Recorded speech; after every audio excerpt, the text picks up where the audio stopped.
Hello, friends. Steve Stockton here. In this episode, we're going to take a look at some bizarre disappearances from hospitals. Join me. Let's walk and see. First up, we have the story of Joan Gay Croft. On April 9, 1947, the deadliest tornado ever to hit Oklahoma went raging through parts of the state. A monstrous and deadly Class F5 was a maelstrom of wind and debris, and it ripped through parts of Texas, Oklahoma, and Kansas. At some point, it blew a path through the town of Woodward, Oklahoma, leaving in its wake chaos, destruction, tragedy, and death. In the end, 185 people were deceased, 1,000 more were injured, and it was the beginning of one of the strangest unsolved mysteries in Oklahoma's history. Although many people tragically lost their lives to the whirling cyclone of death, there were many, many more who were spared. One of those who was lucky enough to have escaped death's clutches was a 4-year-old named Joan Gay Croft. Joan's mother had been killed in the natural disaster, and her stepfather had been critically injured, but Joan herself had come away from the brush with death with a non-life-threatening injury in the form of a piece of wood that penetrated her leg.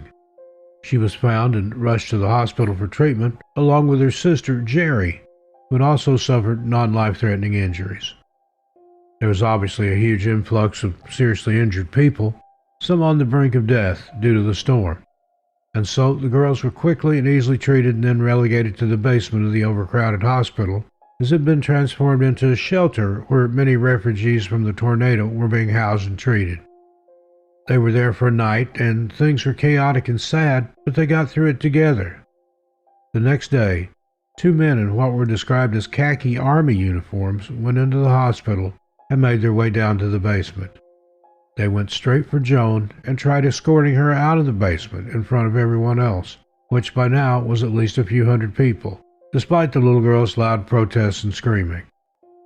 They knew who she was because when they first entered the basement, they'd ask a member of the overworked and overtired staff who she was, asked for her by name, specifically, and the staff member pointed her out.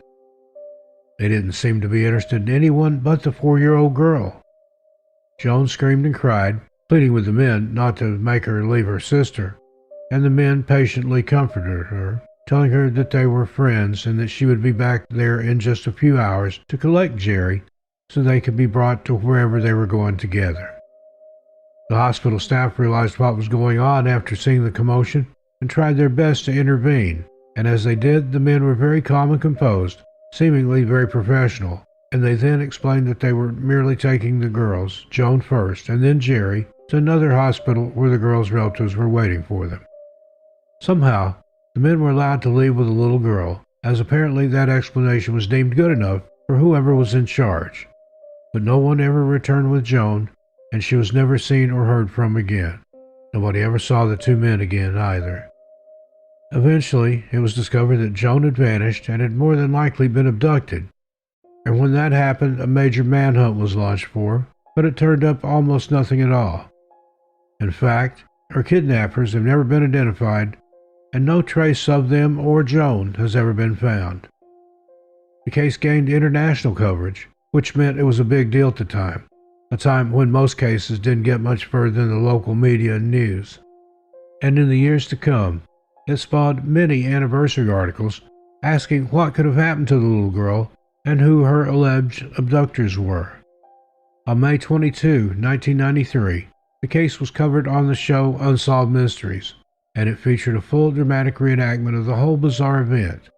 Interestingly enough, many women have come forward throughout the years claiming to be the adult Joan Gay Croft, but those leads have never gone anywhere, and all the women have been ruled out either genetically or by some other means. In 1999, a woman came forward to the editor of the newspaper, The Oklahoman, claiming to be Joan, but she then ceased all communication after the initial contact and failed to show up for the planned meeting with the editor. This happened again with a woman living in Canada, and obviously no one knows whether or not either of those women would have been the long-lost little girl. Despite dozens of women throughout the decades who claim to be the little girl, none of them have ever proven to be, and that leaves us with nothing but theories to go on, as Joan Gay Croft is still listed as a missing person. Most people believe she was kidnapped due to obvious reasons, but that doesn't explain the series of bizarre events that happened leading up to the alleged abduction. Who were the men? How did they know about Joan, who she was, and where she was? Why were they specifically looking for her out of the dozens of other kids who had been orphaned or at least stranded in the shelter due to the devastation of the tornado? And why not take her sister too? They knew her name, and so they must have known at least of her, but what did they want, and how were they able to publicly take her yet leave behind no clues or traces and never be seen again? For their part, Joan's family believes that some other family lost their daughter in the disaster and wanted to replace her with Joan. But, just like everything else, there's never been any proof to that theory. Simply put, no one knows what happened to Joan Gay Croft, and more than likely, no one ever will. Next up, we have Jerry Irwin. Another strange vanishing that has more than just a little bizarre and unexplained element to it is the disappearance of Private First Class Jerry Irwin. On March 2, 1959, Jerry woke up in a hospital in Cedar City, Utah, with no memory of how he ended up there in the first place. He had reportedly been unconscious for 23 hours, during which time he had been talking in his sleep and saying something about the jacket on the brush. When he came to, he asked the hospital staff if there were any survivors, but no one knew what he meant by that. Survivors of what? No one knew, including Jerry himself. Finally, though, he became lucid enough to tell his story, and it seemed like his memory was coming back to him. He told the staff that he had just been off on a leave of absence and on his way home from Nampa, Idaho, going to Fort Bliss in El Paso, Texas, where he was stationed. He said he was a technician for Nike Air Missiles and that after he had reached Cedar City, he had been driving along Route 14 when he looked up and saw what he described as a strange, pulsating object in the sky. He pulled over and got out of his car to try and get a closer look at what he was seeing, and he thought that at first it was a large airplane coming in for a possible emergency landing. Jerry then wrote a note which he put on his car windshield that said, "Have gone to investigate possible plane crash. Please call law enforcement officers." He also scrawled the word "stop" on the side of his vehicle to try and get whoever was passing by to stop and read the note, thereby calling attention to it and alerting the authorities about it. He simply scrawled the word "stop" in shoe polish and then walked off to investigate the strange sight in the sky. A fish and game inspector came along and found the note sometime later, and after alerting the sheriff's office, a search party was launched both for Jerry and for the alleged plane crash he claimed to have gone to investigate. When he was brought to the hospital, no one could understand why he was completely out cold and unable to be woken up by any of the usual means, and there also seemed to be nothing physically wrong with him either. When he did finally wake up, he claimed that his jacket was missing, but that he otherwise felt perfectly normal, if not a little tired and confused. He was then transferred to William Beaumont Hospital at Fort Bliss, so that there he could be observed for 4 days, and after that he was put back on duty and into circulation. Not too long after continuing his duties, Jerry began suffering random fainting spells while on duty, and, fearing for his health, his superiors at the base made him go and get evaluated again at the hospital. He fainted again, and when he woke up at the hospital, he was said to have been in a similar state to when he had first been there a few weeks earlier. He woke up suddenly, panicked, and once again started asking the hospital staff if there had been any survivors. It seemed like he was having some sort of flashback, and when he woke up that time, he thought he had been waking up originally, meaning Jerry Irwin was completely unaware that any time had passed at all between when he left the note on his car and woke up. He didn't know he had been on duty for all those weeks, or that he had been fainting. He had no memory at all of the previous weeks, and in his mind, he had only just gone to investigate a possible plane crash. He was kept at the hospital for a full month for observation, and was then once again released back on base into active duty. The very next day, he suddenly left base without permission and got on a bus to El Paso, stopping at Cedar City and disembarking. He then headed directly to where he had originally parked his car on the side of the road, and to the same area where he had originally been investigating what he thought was a possible plane crash. He apparently found his jacket, and inside one of the pockets was a pencil shoved inside of a buttonhole with a piece of paper entwined around it.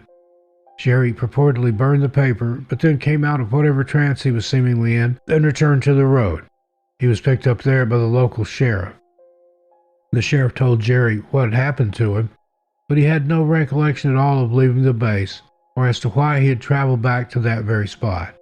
He also had no idea what was on the paper that he burned or why he had burned it in the first place. Jerry Irwin was subjected to another extensive psychological evaluation, but when no further answers could be found, a deeper analysis was ordered. He was once again put into Beaumont Hospital for tests and additional evaluation, but then he was almost immediately released again. As soon as he was released, he once again went AWOL without any warning, and he hasn't been seen or heard from since. So, what happened to Jerry Irwin? And why was he seemingly so obsessed with that particular location on the side of the road? Why had he gone back there? What happened to him initially that made it so he was so knocked out that even the usual methods of waking someone up from a stupor proved useless when used on him? How and why had he been so entranced that he had no memory of returning to that spot or why he had burned that piece of paper? If he was tranced or knocked out, or both, then by whom and why? There are so many questions here, but with no answers. It's impossible to understand mostly anything about this case and what happened to Jerry himself after he went missing again. Why was he continuously released from the hospital? And if it was really because nothing could be found to be wrong with him, then what was going on with him? One of the main questions is how did he end up at that hospital in the first place? But again, we'll probably never know, and there's been no new information about this case, though conspiracies and rumors run rampant around it still to this day. Jerry Irwin is still listed as a missing person. Next, Bonita Chamberlain. On February 13, 1978, a young mother-to-be named Bonita Chamberlain, who was only 24 years old, arrived at the Sacred Heart General Hospital in Eugene, Oregon, seemingly in labor and ready to give birth to her baby girl. Bonita had gone into labor 5 weeks early, and the premature infant was immediately put into intensive care, as she fought for her life for a week. Bonita dealt with it wonderfully, by all accounts, and when she went back to the hospital to visit her little girl, after having been released herself a few days earlier, she was told that her daughter was doing great and was becoming very strong and healthy. In fact, the baby girl was doing so well that the hospital surprised Bonita by telling her she would be able to take her daughter home that afternoon. Bonita was incredibly excited and relieved, and she immediately went and called a friend to tell them the good news. That was the last time anyone ever heard from her. When she didn't return home that night, she was reported as missing, and the authorities launched a search.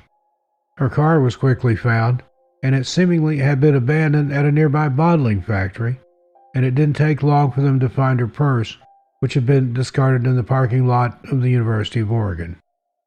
The last time anyone saw her, she was driving out of the parking lot of the hospital after being given the good news about her daughter.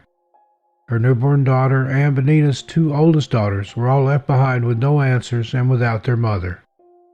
Authorities thought they solved the mystery a week later when they made a gruesome discovery. They found the remains of a murdered woman stuffed into a plastic bag and then dumped into a garbage bin.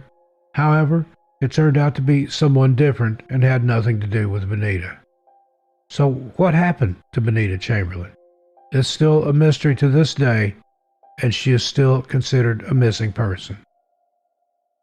Next, Tavish Sutton.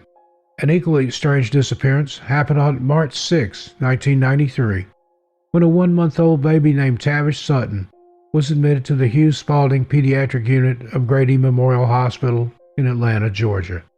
Tavish had been admitted in order to have an abscess removed, and after a routine minor surgery, he was sent into a semi-private room to recuperate and rest. Because his mother was being treated for psychiatric problems at a mental institution at the time, Tavish was released back into the custody of the Department of Child and Family Services, as he had been living with a foster family since he was released from the hospital after being born. His biological mother didn't even know her new baby was having surgery or that he had been admitted into the hospital that day. 3 days after that surgery, Tavish Sutton would vanish without a trace. In the early morning hours, around 6:45 a.m. on March 6, 1993, a nurse checked on him and found him to be doing well. She returned to the room 15 minutes later, and the baby was simply gone. A thorough search of the hospital and the surrounding area turned up nothing at all, and the nurse was the only one who had entered or left the unit at that time. Some sources say she's the only one that left the hospital at all that hour on that day. No suspects ever turned up, and because his mother hadn't even known he was there in the first place, and because she'd been under the care of staff at the institution she was in, with her whereabouts for that entire day being known and verified, she wasn't even considered a suspect, nor were any of her or Tavish's other family members. A lawsuit was filed against the hospital, and it resulted in a $600,000 settlement, but no leads were ever found as to what became of Tavish Sutton, who was only 1 month old at the time of his disappearance.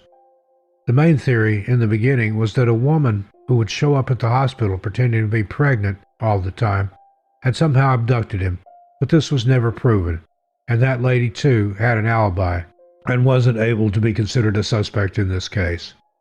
How did an almost newborn baby vanish from such a public place in the matter of a mere 15 minutes? Tavish Sutton has never been found, and there hasn't ever been a single lead or clue as to what happened to him. Hello friends, Steve Stockton here with you. Welcome to a brand new episode 2024. In this video, we'll take a look at hitchhikers who went missing. Join me, let's walk and see.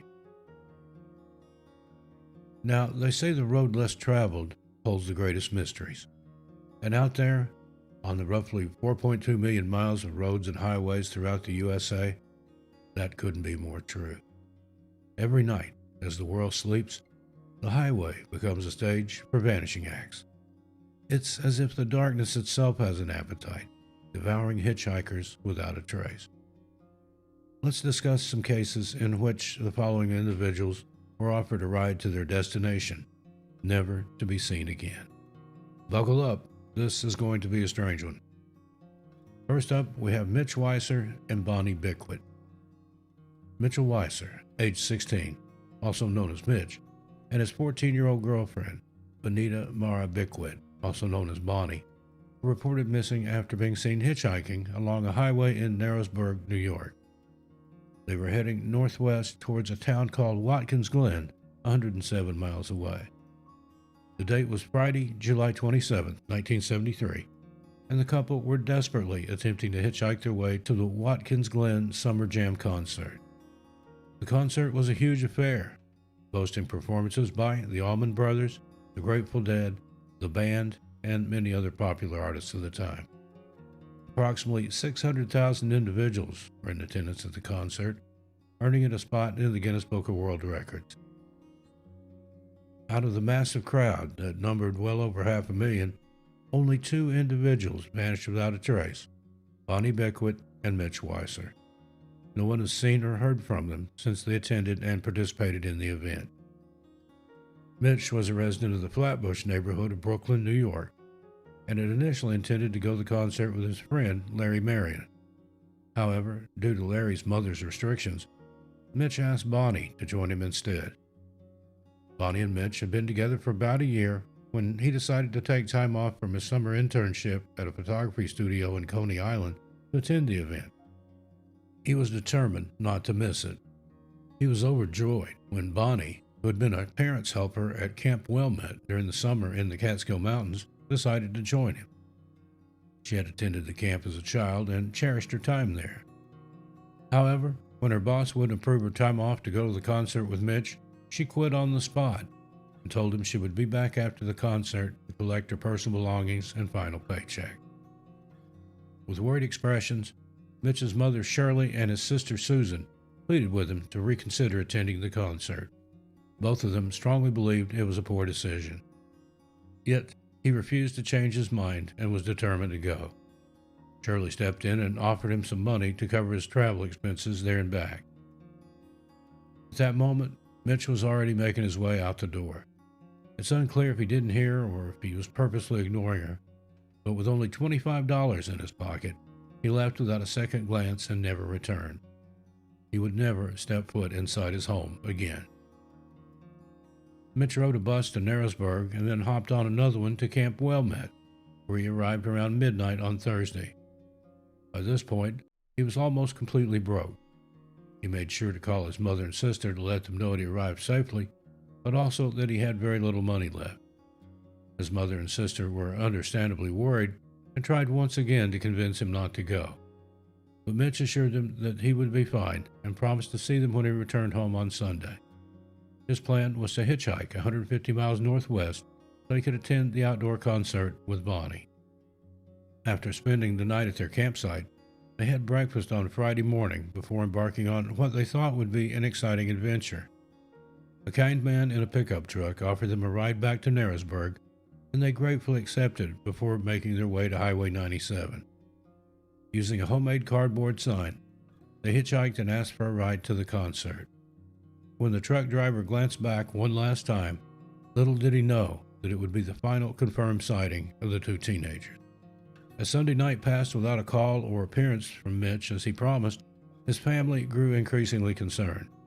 By the next day, they were filled with worry and dialed Camp Wilmette to speak with Bonnie. To their dismay, they discovered that Bonnie also did not return on Sunday, and no one had heard from her either. Susan and Sidney Weiser, Mitch's sister and father, drove all the way to Watkins Glen to search for the two teenagers, while Mitch's mother, Shirley, waited anxiously at home. Meanwhile, Bonnie's parents, Theodore and Ray, were unaware of their daughter's disappearance since they were vacationing in Cape Cod.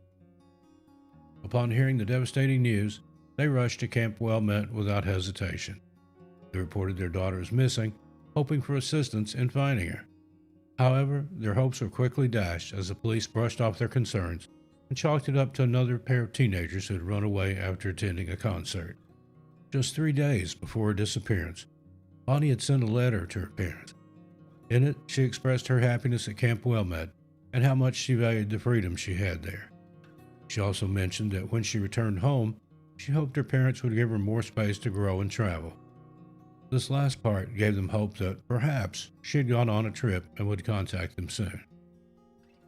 After the authorities refused to help with any investigation into their missing children, both Bonnie and Mitch's parents decided to let them explore their freedom for a while. They waited patiently for school to start again, hoping their kids were just traveling on their own. However, when neither of them showed up for the first day of school, all the parents feared the worst. Described as a sweet boy with shoulder-length hair pulled back in a ponytail, tortoise-shell glasses, and hazel eyes, Mitch was known for his love of baseball, his girlfriend Bonnie, photography, and the Grateful Dead. He even named his dog Casey Jones after one of the band's classic songs. His friends admired him for being courageous and rebellious. According to his sister Susan, he was a talented and gifted individual. She kept a box filled with her brother's belongings as a memento of the brother she loved dearly but lost too soon. Among the items in the box are his old tortoise-shell glasses, his poetry, ticket stubs from the 1969 Mets World Series, trading cards from the 1964 and 65 New York World's Fair, and a large birthday card made by Mitch's friends on his 15th birthday. At just 4 feet and 11 inches, Bonnie was a petite young girl weighing around 90 pounds. She had a face full of freckles and long brown hair. Her close friends often referred to her as a free-spirited individual with a sweet disposition, sharp intellect, strong determination, and fearlessness. Music was one of her passions, and she particularly adored the Allman Brothers Band. Bonnie was a student in gifted classes, and instead of going to a traditional high school, she chose to attend the experimental John Dewey High School. That's where Mitch and Bonnie first crossed paths and bonded over their shared academic successes. With impressive GPAs and ambitious plans for the future, it seemed unlikely that they would simply vanish without a trace. To make matters more suspicious, they had secretly exchanged wedding rings, leading the police to believe that they may have deliberately disappeared together. Even after 6 weeks of no contact, the police remained doubtful and dismissed the disappearance as simple teenage runaways. Frustrated by their lack of action, the parents of both missing teenagers took matters into their own hands and launched independent investigations, tirelessly working to bring attention to the case. In 1973, Despite the passionate pleas for these two distressed families, investigators from 3 different counties in New York chose to ignore their cries for help and refused to launch an official investigation. Despite assurances from the NYPD that they would inform other agencies nationwide about the missing teens, they failed to do so. As a result, the Sullivan County Sheriff's Office also neglected to open an investigation on the case. On the 25th anniversary of the disappearance of the teenagers, Bonnie's sister, Cheryl Kagan, decided to launch an investigation to finally uncover the truth behind her sister and Mitch's fate. To her dismay, she discovered that the original case files, notes from investigators, dental records, and a list of potential witnesses had all been lost by both the Sullivan County Sheriff's Office and the NYPD's Missing Persons Squad. As a result, crucial information was not entered into the FBI's National Crime Information Center. A former detective from Sullivan County named Anthony Suarez confessed that he had been assigned to the case in 1994, but never attempted to contact the original investigator or make any effort to solve the mystery of Bonnie and Mitch's disappearance. Anthony Suarez passed away in May of 2020. Now, in the year 2000, a man came forward with a remarkable tale. Unfortunately, it was never confirmed, and the man has since passed away. In summary, he claimed to have hitchhiked with Bonnie and Mitch, who were desperately trying to get home from a concert they couldn't reach. They were supposedly picked up by an orange VW bus, but the driver pulled over when things got too intense. The group stopped at the Susquehanna River for a swim, but unfortunately, both Mitch and Bonnie were swept away by the strong current. The driver left, but promised to contact the police, so the other hitchhiker saw no need to do so himself. Eventually, he did meet with investigators at his own expense, and now the police believe his story is the most likely explanation for what happened to the missing teens. Nevertheless, the families remain doubtful and are waiting to hear from the driver or any other potential witnesses. However, despite their efforts, no one has stepped forward with any information about the incident. This case remains unsolved. Next up, we have the case of Jojo Dard. On November 9, 1995, 21-year-old Jojo Dard left her home in Callan, County Kilkenny, to take a bus to Dublin, where she was supposed to meet up with friends. After spending the afternoon at Bruxelles Pub on Grafton Street, she planned to take the bus back home around 10 p.m. However, she missed the last bus of the night and had to board a different one that would take her somewhat close to her final destination in Naas, County Kildare. With no other plans for the evening, she hopped off that bus and began hitchhiking. This was a common occurrence at the time. After hitchhiking her first ride to Moon, Jojo called a friend from a payphone. She promised to be home soon, as someone had just pulled over and offered her a ride while she was making the call. As soon as she hung up, she presumably got into the car and was never seen or heard from again. Even though her family continuously asked for updates and assistance, the police initially refused to provide any help. They believed Jojo voluntarily disappeared and would reappear on her own eventually. During the evening when Jojo Dard disappeared, a truck driver claimed he saw a young woman running naked through Moon. The driver and his boss were traveling through the area at the time and spotted the visibly distressed woman, but they did not stop to offer assistance. They did, however, call the police and were promised that someone would immediately go to the location and investigate. The driver claimed that he later learned the woman was not Jojo, and authorities confirmed that it was actually someone else. Now, the murder of Jojo was only recently declared by authorities, and now the police are searching for any traces of remains. The case was reopened a few years ago, and the Police Service of Ireland issued a statement to the public and Jojo's family. They now believe she was a victim of homicide and that her cause of death was most likely due to violent means. This case is filled with an extraordinary amount of information, largely due to the relentless effort of Jojo's family, particularly her devoted sister. They've taken it upon themselves to investigate the case, feeling let down by the authorities from the get-go. Hiring investigators and following leads has become their own responsibility. Despite all their efforts, the truth behind Jojo Dard's disappearance remains elusive, and sadly, She is not the only young woman to go missing in that area. Next, we have Jamie Herdman. At only 26 years old, Jamie Herdman was a skilled chef from Whakatane, New Zealand. He had found to work at a furniture removal company in Broome, Western Australia, when he disappeared. During his free time, Jamie poured his passion into renovating a Nissan utility van that he dreamed of taking for a cross-country trip across Australia.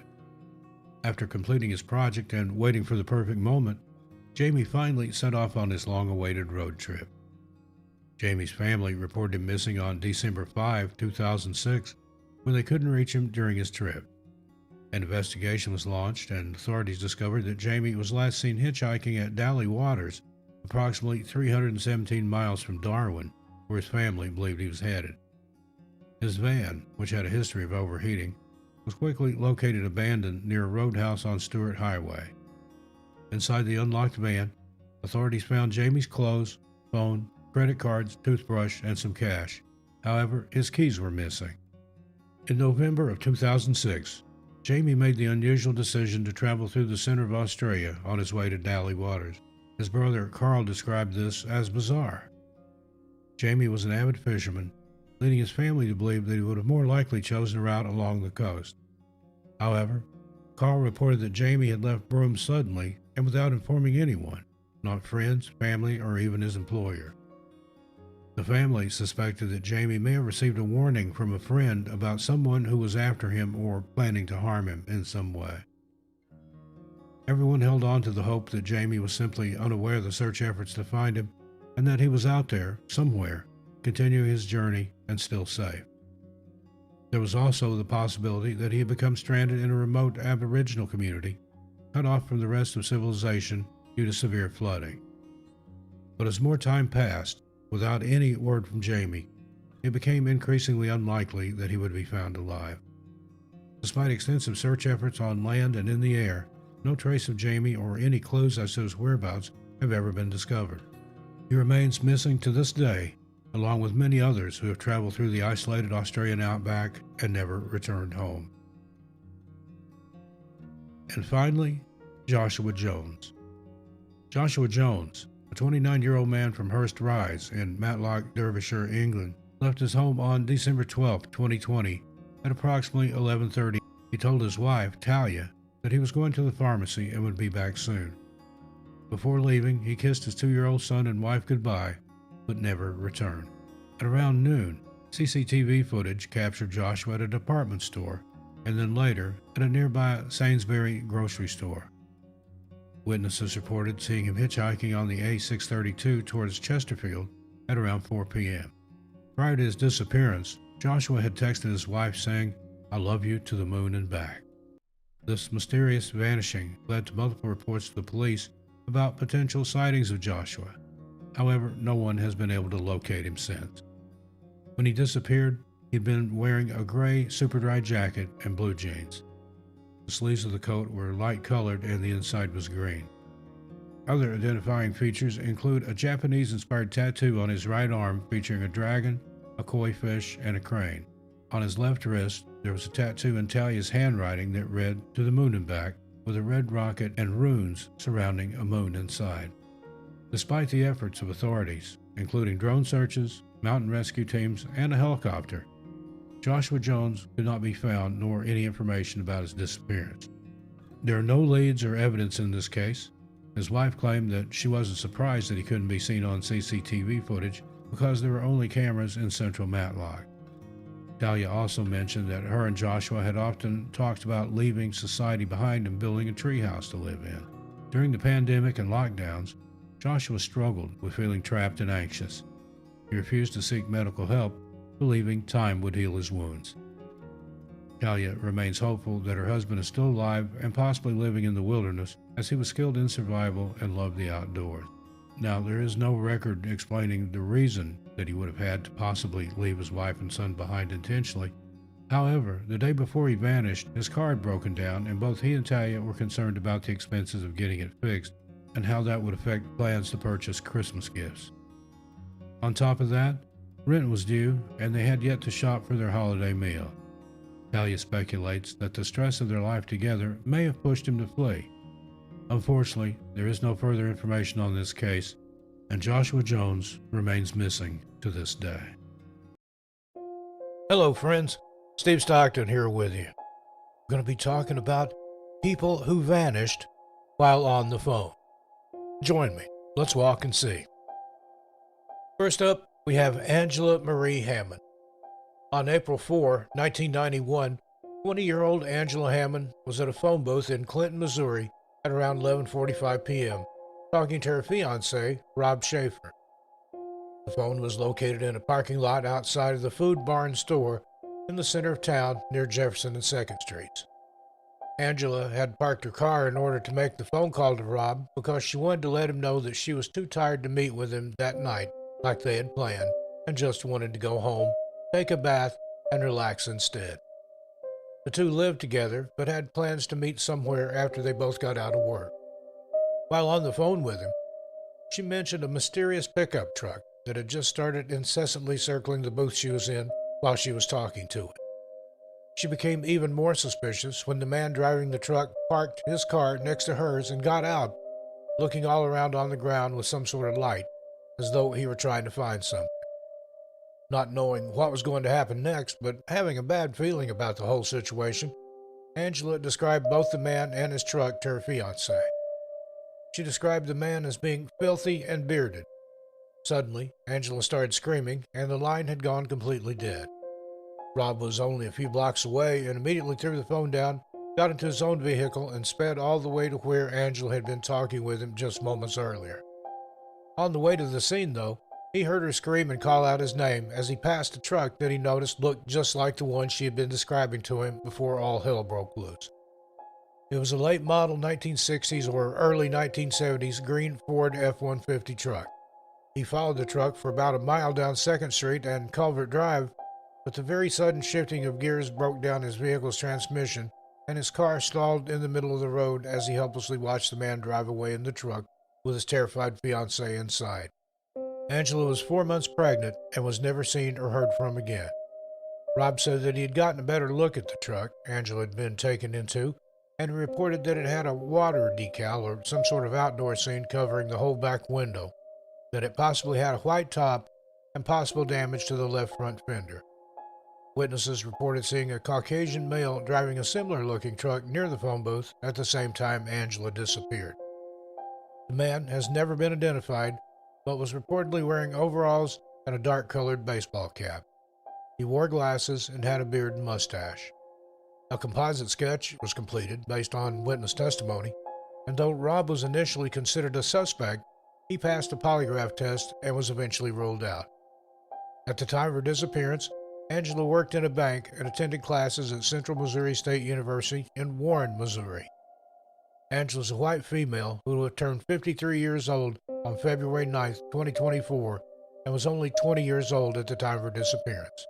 She was between 4 feet 11 and 5 feet tall and weighed between 120 and 140 pounds.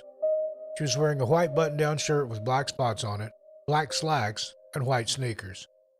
In 1991, Angela's teeth were said to have been in excellent condition. Her nickname is Angie, and she has brown hair and brown eyes. She wears contact lenses and has a scar on her upper lip.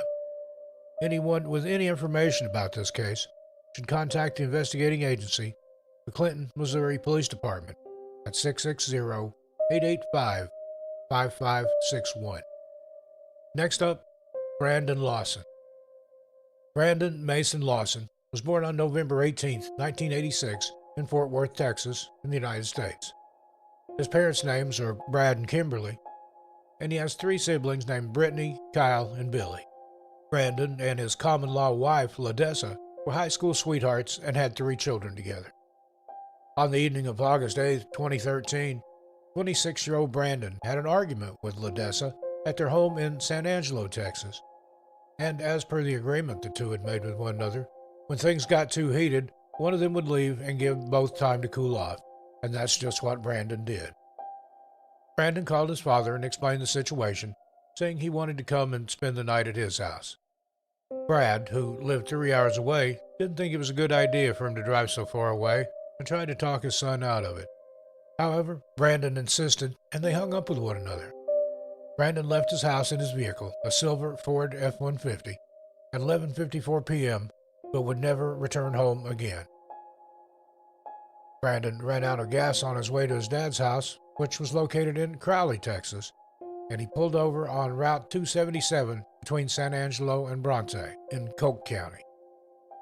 His brother, Kyle, only lived a mile away from his and Ledessa's house, and he asked him to bring him some gas so he could get back on the road. While talking to Kyle, Brandon claimed he was being chased by three men whom he later described as, quote, Mexicans in the neighborhood, end quote. Kyle wasn't sure he believed what Brandon was telling him, but didn't know why he would lie about such a thing either. Brandon had a history of drug abuse, but had been completely clean for about 6 months leading up to the night of his disappearance. However, Kyle asked him if he'd been using, thinking that maybe his brother was just hallucinating. Brandon denied being high, and after hanging up with his brother, Kyle called Ledessa and explained what was going on. She left a fuel container outside for Kyle and his girlfriend to pick up so they could put gas in it and bring it to Brandon. Kyle didn't have any money on him at the time, but planned to pick Brandon up, bring him to the gas station to get the fuel, and then drive him back to his truck so he could put enough gas in to get him to the station with his truck to refuel it properly. They drove to the location Brandon had given them and saw his truck parked on the side of the road, but they didn't see Brandon anywhere.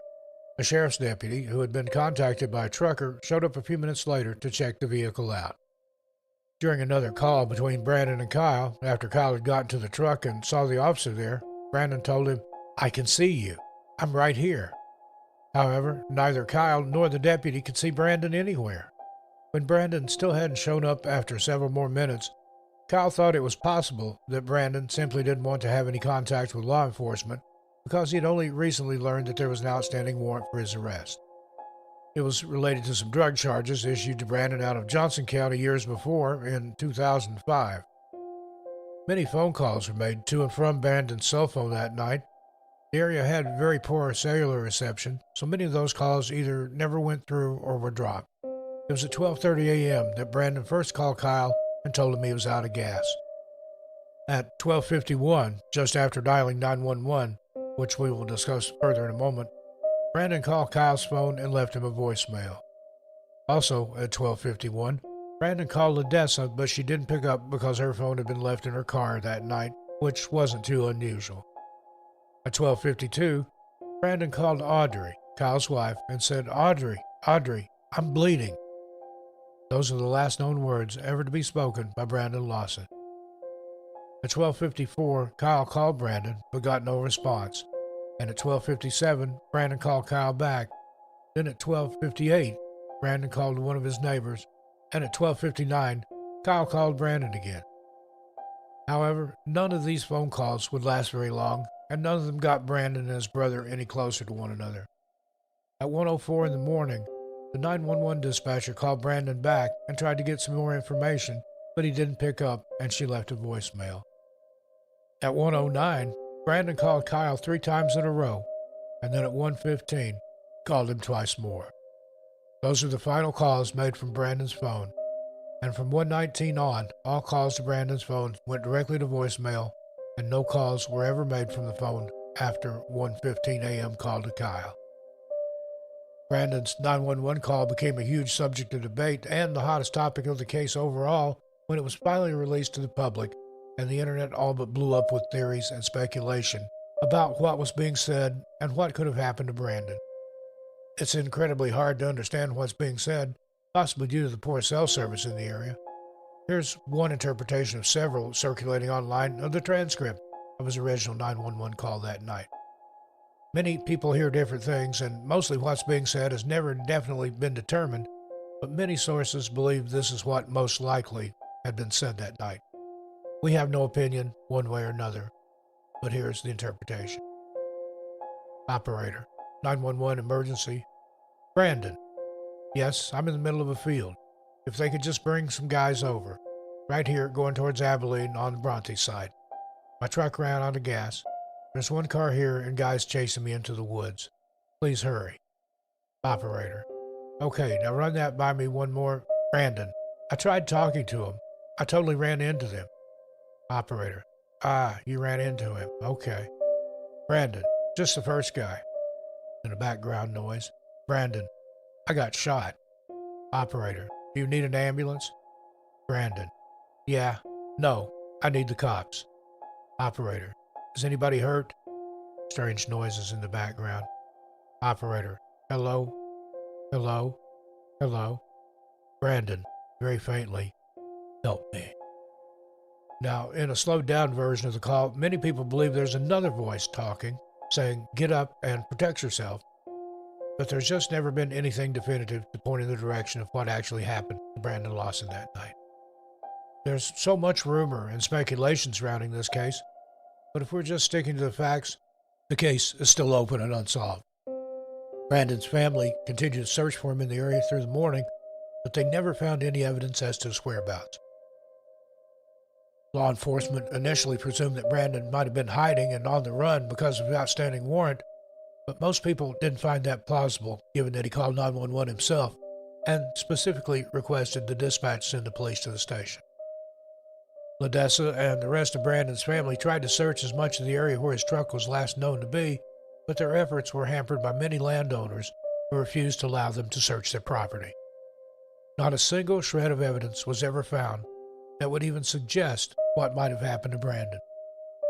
In the days following the disappearance, law enforcement officials conducted their own small searches in the area, but never found a heat signature nor a body. The sheriff of Tom Green County, a man named Nick Hanna, who was the lead investigator and a Texas Ranger at the time, said he believed that Brandon's body was probably in the desolate desert area off US 277, which he said was largely inhabited by rattlesnakes and feral hogs. However, when they honed in on that section of the grid and focused their searches in Bronte, despite utilizing 2 DPS helicopters, ATVs, Texas-R, 6 cadaver dogs, and 4 different agencies, no trace of Brandon Lawson was ever found.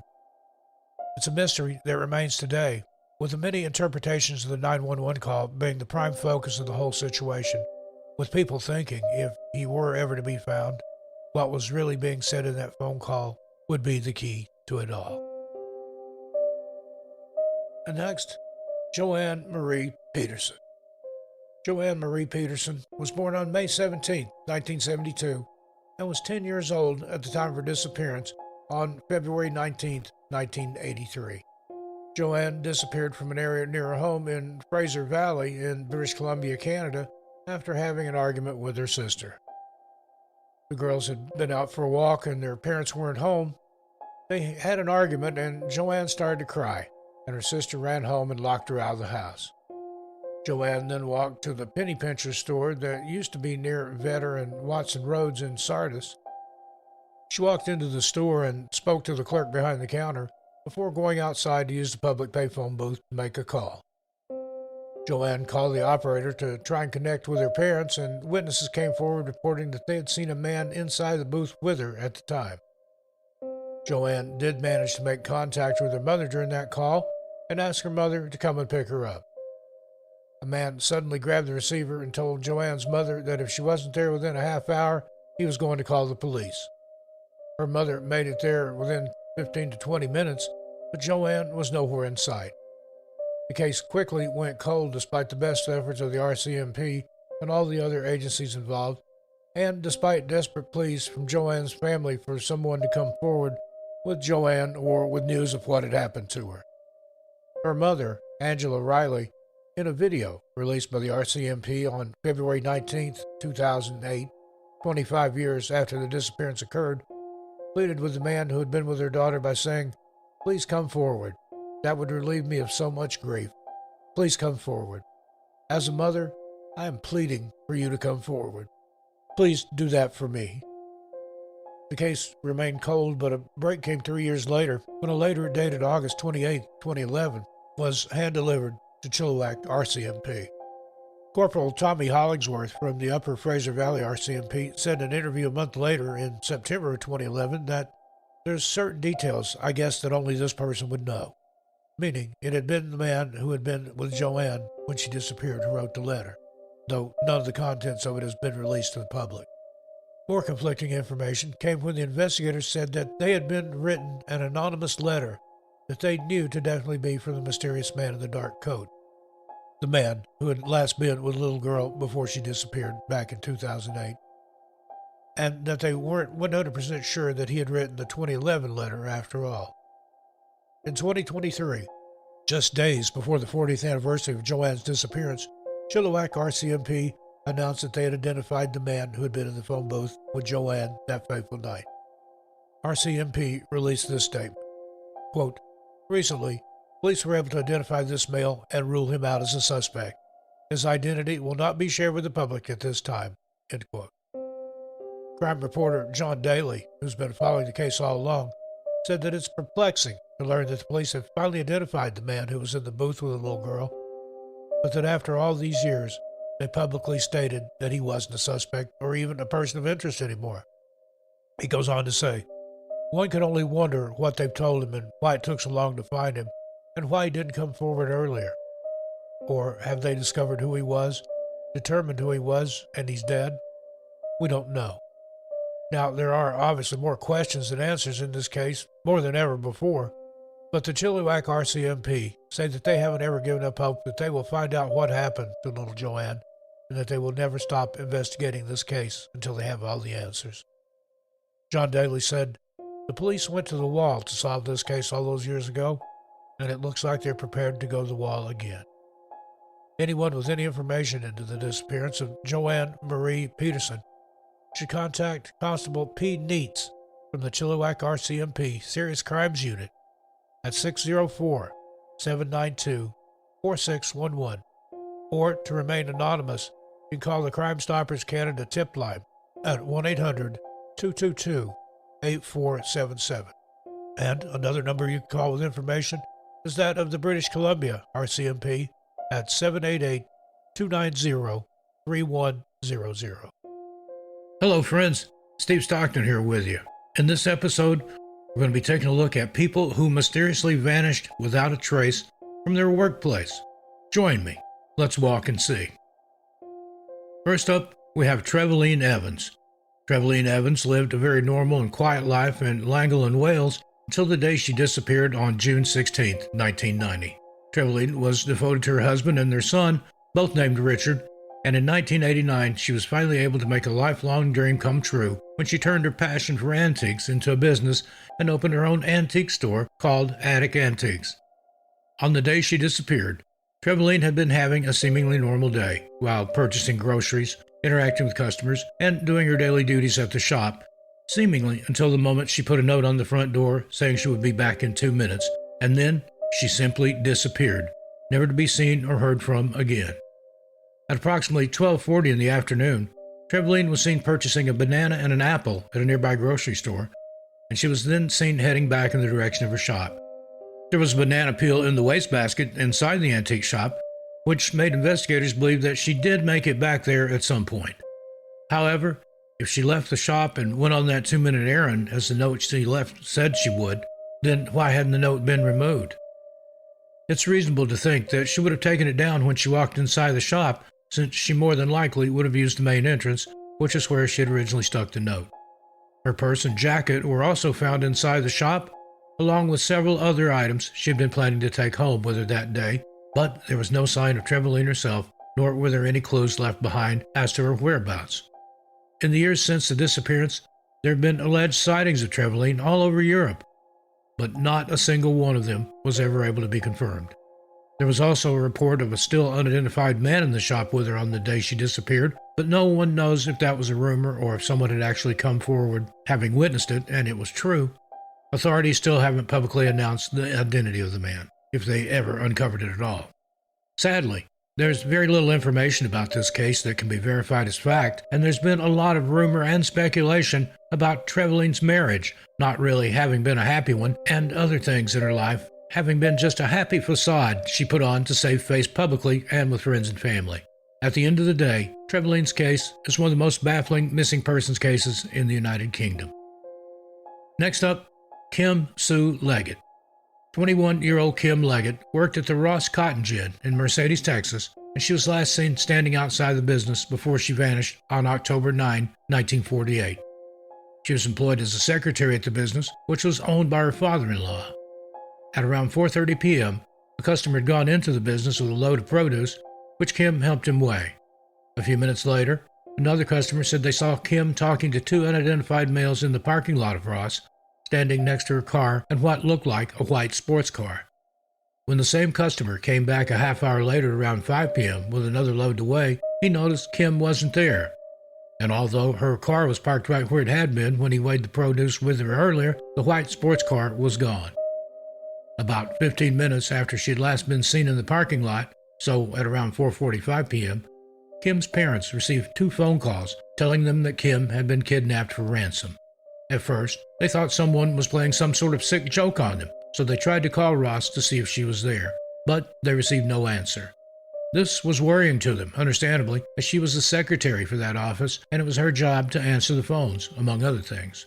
Her stepfather immediately got into his car and went to the business to check for her in person, but found that not only was she nowhere to be seen, he found her purse and car keys in the vehicle. Kim was in college, studying to be an x-ray technician, and her books were found inside and open on her desk. There was a pencil marking her place and a calculator out and turned on, also on her desk. By all accounts, it looked like she'd only been planning on being gone for a few minutes and then returning right back to her desk. However, she never returned, and no one would ever see Kim Leggett again, and to this day, no one knows what happened to her. Sometime after her disappearance, a ransom letter was mailed to her family, and it demanded they pay $250,000 for a safe return. While the letter appeared to be written in Kim's handwriting, it was obvious that the envelope had been written out and addressed in someone else's hand. Keep in mind that $250,000 back then is equal to a tremendous amount of money in today's economy, probably equal a little over $3.2 million. Kim's stepfather was looked into because he was a pilot with the Confederate Air Force, which today has been renamed the Commemorative Air Force, and some people think it's because he had refused to smuggle contraband into Mexico for some powerful forces. But there's no evidence to support that theory. Kim's husband was also investigated in the crime, and again, no evidence was found to connect him to her disappearance at all, and he has always maintained his innocence. He obtained a divorce from her shortly after she was abducted, though. The authorities do believe there was foul play involved in Kim's case, and that she was eventually murdered. No suspects have ever been named in her disappearance, and her case remains unsolved to this day. Kim Sue Leggett would be almost 62 years old today. She is a white female who at the time of her disappearance had blonde hair and blue eyes. She was 5 foot 6 inches tall and weighed approximately 110 pounds, with both ears pierced and a scar on her chin. Her case is classified as an endangered missing person case. Anyone with any information should contact the investigating agency, the Mercedes Police Department, at 956-565-3102. Next, the disappearance of Susie Lampw. On July 28, 1986, in broad daylight and in the middle of a workday, 25-year-old real estate agent Susie Lampw disappeared while showing a client around a house in Fulham, West London, England. At 12:40 p.m., Susie left the real estate office where she worked, Sturgis & Sons, to go and show a property in the area to a new client. Susie took her purse, 15 pounds, and her house and car keys with her, but left her handbag behind at her desk. 10 minutes later, she was seen outside of the property where she was showing the home, and around 1 that afternoon, a man was seen standing there with her. The property had only been on the market for a week, and the client was only named Mr. Kipper in her appointment log. A few moments after he joined her, the pair were seen walking away from the home. At first, her employer thought that maybe Susie had simply gone home for lunch and was a little late in getting back to the office, so he called her mother. Susie's mother, Diana, recalled the phone call in great detail, saying the manager asked her, quote, "Do you have any idea where your daughter might be, Mrs. Lampw? We wondered whether she could have called into home for lunch. I don't want to worry you, Ms. Lampw, but Susanna left to show a house to a client just before lunch, and she has not returned. We just wanted to check anywhere we could." End quote. Diana thought surely something was wrong because her daughter was a stickler for following rules and regulations, especially at work. At 6:45 that night, Susie's employer called the police to report her as missing.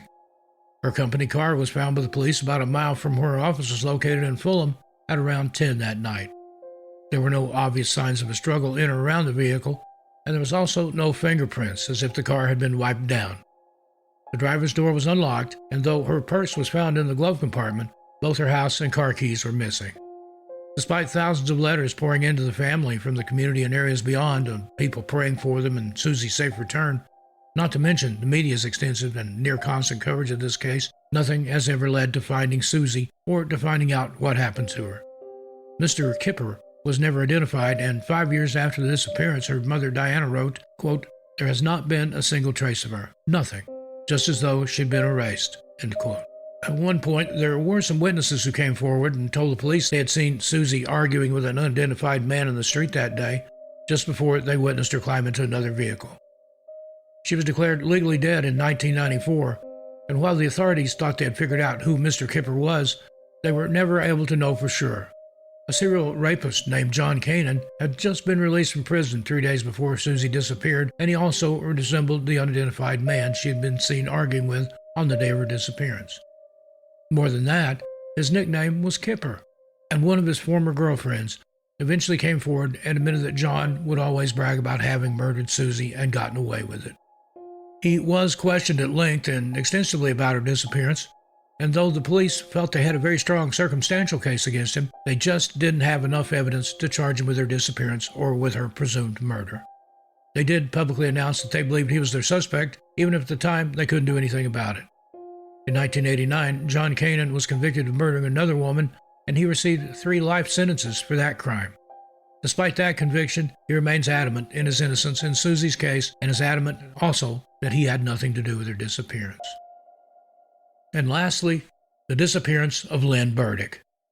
18-year-old Lynn Burdick was working as a part-time clerk at her cousin's convenience store called the Barefoot Peddler County Store on Florida Mountain in Florida, Massachusetts, when she disappeared in 1982. The store was located just a few yards from Lynn's family home on the corner of Route 2 and Central Shaft Road, and she had been working there for approximately 3 years. On the night of April 17, 1982, Lynn wasn't working alongside her best friend as she almost always would be, and was working instead alone, and although the area was considered to be very safe, her cousin expressed concern to Lynn about her being there by herself at night. Her cousin wanted to stop in during Lynn's shift just to check on her and make sure that she was all right, but she was caring for a sick child, and so she did the next best thing. At around 8 p.m. that night, she called the store to check up on Lynn. Lynn was scheduled to close the store an hour later at 9 p.m., and Lynn answered her call and told her it had been slow that night, and she thought that was due to the rainy weather. At around 8:10, the two were still talking on the phone when her cousin heard the bell ring, which alerted her someone had entered the store. Lynn told her cousin she had to go help a customer and promised to call her back after she had closed the store for the evening. However, Lynn never called back, and she was never seen or heard from again. At around 8:30, Lynn's mother tried to call her daughter at the store, but got no answer. She wasn't worried about it, though, and assumed her daughter was busy, as she was at work doing her job after all.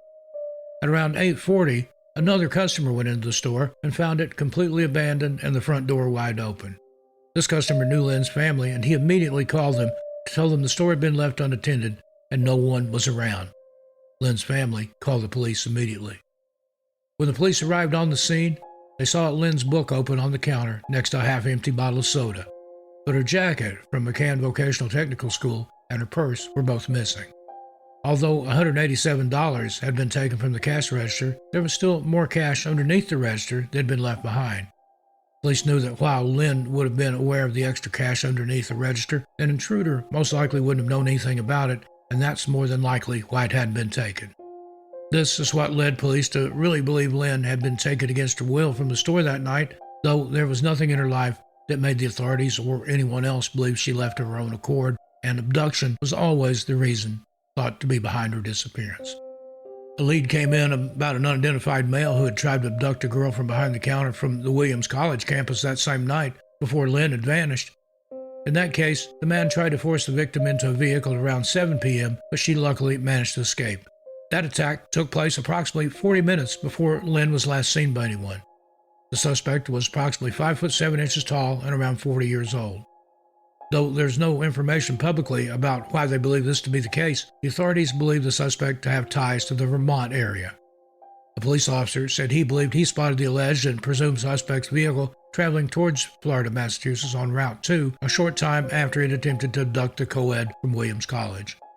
While the vehicle matched the description of the suspect, The car and the driver weren't ever able to be identified.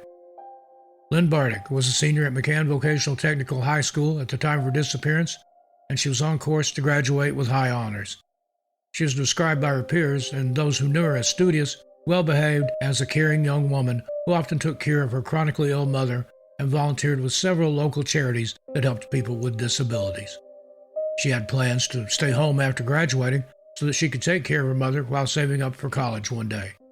Lynn didn't have a driver's license and didn't own a car either, and she wasn't dating anyone at the time of her disappearance. Her case, unsolved, is classified as endangered missing, and she is a white female who would now be approximately 60 years old in 2024. At the time of her disappearance, she weighed approximately 115 pounds and stood 5 foot 4 inches tall. Lynn was last seen wearing a McCann Vocational Technical High School class ring with a blue stone and either her name or initials engraved on it. She was possibly wearing her jacket with a school name on it as well. Lynn has brown hair and blue eyes and wore glasses. Again, her case remains unsolved to this day, and anyone with any information is urged to contact the investigating agency, the Massachusetts State Police, Berkshire Barracks, at 413-449-1112. Hello, friends. Steve Stockton here with you. Welcome to our latest episode. Brand new for 2024.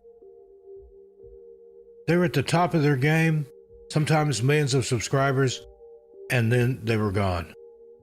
What happened to these YouTubers who seemingly vanished without a trace?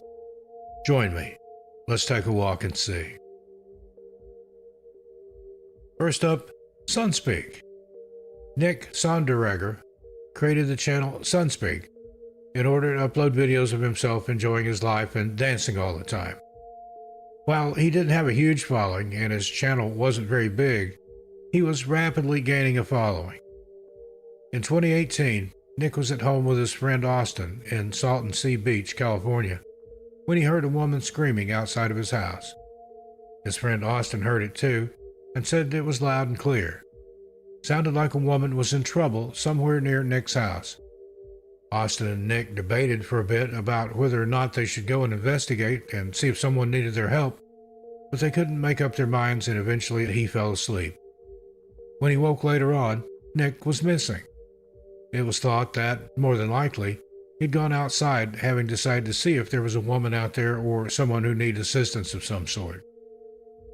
During a search for him, some of his clothes were found, ones he'd been wearing that final day when he had been hanging out with Austin at his house. Nick was never seen or heard from again, and his family and friends created a website to help find him. To date, even with the offer of a generous reward, no concrete evidence as to what actually happened to him has ever been uncovered, and his disappearance remains a mystery. Next, Snakebit McGee. Kenny Veach created the channel Snakebit McGee in order to showcase himself hiking across Nevada.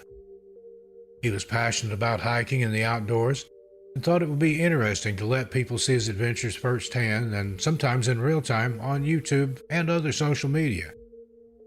He didn't upload a lot of content and wasn't very consistent about what he did upload, but he was a well-respected person in the community and commented on other videos often. However, everything changed in 2014 when Kenny posted about a strange M-shaped cave he had accidentally come across while hiking. The cave caused his whole body to vibrate just from standing near it.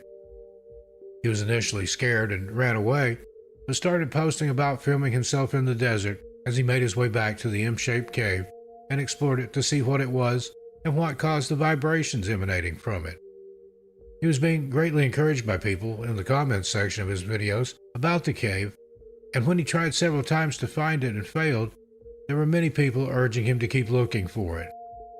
There were also people, however, who warned him against going back anywhere near the cave and told him not to go back out to look for it, as it would be nothing but trouble for him, and also warning him he could possibly disappear or be killed, depending upon what the story of the cave ended up being. However, it seems that all of the confidence everyone had for him in the comments urged him forward, and he kept looking for the strange and mysterious M cave. He tried yet again to go back to the cave to find it, and he filmed himself doing so, but he would never come back, and it's unknown whether or not he ever actually made it back to the strange M-shaped cave. Eventually, he was reported as missing, and a search party found his phone, but no other signs of him or where he ended up were ever found. His phone had been located near the entrance to an abandoned mine shaft out in the middle of the desert, but there were never any other signs of him uncovered out there or anywhere else. To this day, no one knows what happened to Kenny Veach and whether or not he's alive somewhere, or if he met his demise looking for the mysterious M Cave. Next, we have Mac Adventures. Mac Adventures was a YouTube channel that was owned and operated by a father and son team. Currently, they have 121 videos posted to the channel, approximately 77.4K subscribers, and a total of over 24 million views. They joined the platform in 2006, and they mainly posted about adventures they went on together. Many of the adventures seemingly focused around the infamous Area 51 in Nevada, which is technically a classified airbase of the U.S. Air Force. This fact alone has bloomed many conspiracy theories as to what happened to these two men, but the last video on their channel, the one they uploaded right before disappearing seemingly into thin air, was them being held at gunpoint near Area 51, and it was posted many years ago, with no other posts being uploaded after that to let anyone know that they were okay and what that video was all about.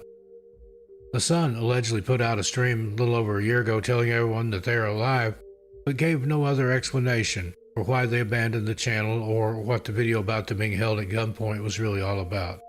It's a mystery still, and like most of the others on this list, we more than likely won't get any more answers about what became of these creators. Spy Kitten TV. Spy Kitten TV, also known as Dasha, created her channel in 2015, and it didn't take long for her channel to develop a reputation for posting information about conspiracy theories. She also discussed her Christian faith and talked about things like demons in real life, the Illuminati, and even suspected celebrities who either signed away their souls to Satan or who have joined the Illuminati themselves. She released a video about Tekashi 69 and the Illuminati in July of 2018 and then suddenly disappeared off the face of the earth. That was her last post on the channel, and aside from a post to her Instagram account a month later in August, no one has heard from her at all, at least as far as her social media presence is concerned. No one knows what happened to her, and no explanation or factual answers have ever been given to the public about her very public disappearance. This sparked numerous conspiracy theories about what could have happened to her, with many people wondering if the kind of content she was creating got her into some trouble in the end. Most people really believe that Dasha was somehow silenced due to the ultra-bright light she shined on sensitive subjects and certain topics she covered on her channel.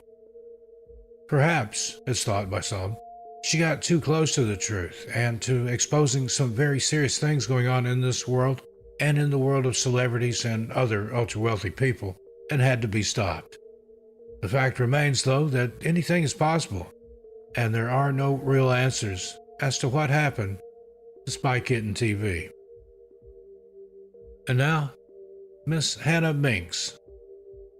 Also known as Mistress Hannah Minks, she exploded onto the YouTube platform in 2008, specializing in teaching Japanese to English-speaking people and explaining to them about the culture in Japan. While working to grow her YouTube channel, Hannah also juggled some film projects and seemed to be very successful in both areas. However, in 2012, she seemingly vanished when she was no longer posting anything to any of her public platforms. While her channel is still technically on YouTube, it's been scrubbed and stripped of all its content. Many people in the community found that to be a very strange detail, because they wonder why she didn't just delete the channel completely rather than leaving it up with no content at all. The most prominent rumor as to what could have happened to Hannah is that she got married and had kids and therefore had to put her career on hold, but that doesn't even come close to explaining why she would just leave her social media accounts completely empty for all these years. Couldn't she have just told people what was going on if that was the case? Many people believe she would have at least said something, and she was so successful it just doesn't make sense to some people that she would walk away from it all for no reason other than she just has a family now. She didn't post controversial content by any stretch of the imagination, so why would she have done such a thing? It's come to the attention of the public, allegedly, that Hannah had some problems with her management, and that's actually why she was forced to remove all of her content. But again, those who watched her thought she would have at least said something. We have no further information into what happened to Mistress Hannah Minks, but people familiar with her hope she's still alive and doing well, and that maybe she'll come back one day and start all over again. Next up, Shima Luan.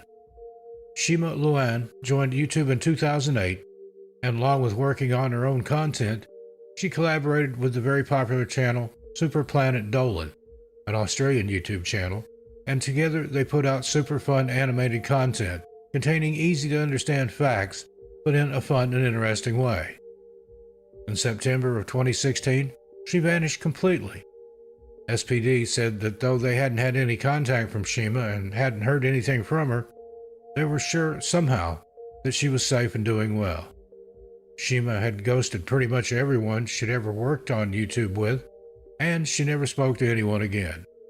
In 2020, all the content on her personal channel was changed to black and white, and some thought this was her sending a message to her followers and fans that she was alright and would be back soon. She's never returned to YouTube or any other public social media platform as far as anyone can tell, however, and now most people think that the changing of the videos from normal to black and white was either a message inferring something sinister was going on with her, or that someone had simply hacked into her account and did it as a joke. No one knows for sure, and no further information exists as to what could have happened to Shima Luan. Next up, Kaylee Elise. Kaylee Elise joined YouTube in 2012 and very quickly garnered a huge fan base for her horror-related series, which was the basis of her channel. She worked on several series, and some of the names were Unsolved Cases, Dark Matters, Monsters Among Us, Nameless, and Behind These Walls. Each of these contained scary content and stories for whoever was listening to enjoy. In March of 2019, seemingly out of nowhere, Kaylee announced publicly that she was stepping away from YouTube, saying she was unhappy with the person she was becoming and struggling mentally due to the stress the nature of her content made her feel. She promised that she would keep all of her old videos up so people could still watch them, but then, just a couple months later, her whole channel had been deleted. The only videos left are those that have been re-uploaded by other channels. On top of all that, every single one of her social media accounts has been scrubbed blank and deactivated, leaving fans to wonder what happened to her and if she is truly okay. She's never been seen or heard from publicly again, and still no one knows what became of Kaylee Elise. And finally, Paranormal Anna.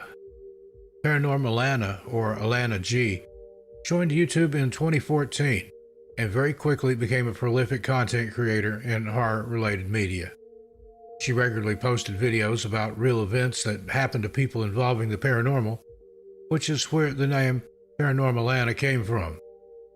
Only 1 year later, however, her whole channel was gone without any explanation or anyone having any inkling that Alana was going to be stepping away from YouTube. Additionally, every single one of her other social media accounts was deactivated all at once, with no word from her about why she'd done such a thing. This was seemingly a very drastic action for such a successful YouTuber and social media presence to take, and many people think her hand was forced somehow. The main rumor surrounding this case is that Alana was being stalked in real life due to the public nature of what she did for a living, and the only way she felt she could remain safe was to step away from social media for good and delete everything completely. There are many channels who speak about her disappearance and post theories as to what could have happened to her, but in the end, speculation, rumor, and theories are all we have, and no one really knows for sure what happened to Paranormal Anna. Hello friends, Steve Stockton here with you. Welcome to our latest video. In this episode, we're going to be talking about missing persons in the state of Maine. Join me. Let's walk and see. Now, Maine, with its rugged coastline, dense forest, and picturesque towns, evokes a sense of tranquility and mystery. But beneath this idyllic facade lies a darker reality. A number of people had vanished without a trace within the state's borders. Their disappearances have left behind a trail of unanswered questions, shattered families, and a lingering sense of unease. In this video, we delve into some of Maine's most baffling missing person cases, exploring the circumstances surrounding their disappearances and the ongoing efforts to find them. Since 1964, the Maine State Police have kept a record of 35 individuals who have vanished without a trace. Every name on this list represents someone whose sudden disappearance has left a void in the hearts of their loved ones and the communities they were a part of. These cases remain open and unsolved, but the families and friends of the missing still hold hope for answers.